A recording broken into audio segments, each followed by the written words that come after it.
సకల దేవతా స్వరూపుడు శ్రీ షిరిడి సాయినాథ్ మహారాజ్ గారి పాదారవిందాలకు శిరస్సు వంచి నమస్కరించుకుంటూ, శ్రీ సాయి ప్రబోధాలకి ప్రత్యేక స్థలం కానీ ప్రత్యేక సమయం కానీ అవసరం లేదు. సందర్భావన అవసరం బట్టి వారి ప్రబోధాలు నిరంతరము జరుగుతూ ఉంటాయి. ఒకనాడు ఒక భక్తుడు ఇంకొక భక్తుని గురించి పరోక్షమున ఇతరుల ముందు నిందిస్తూ ఉండాడు. ఒప్పులు విడిచి భక్త సోదరుడు చేసినటువంటి తప్పులనే ఎంచుకుతున్నాడు.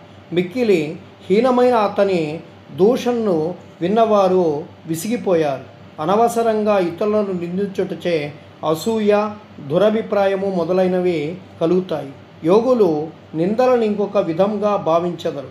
మలినమును పోగొట్టుకొనుటకు అనేక మార్గాలు గలవు. సబ్బుతో మాలిన్యము కడుక్కోవచ్చు. పరులను నిందించువాని మార్గము వేరు. ఇతరుల మలినములను వారు తమ నాలుకతో శుభ్రపరచును. ఒక విధముగా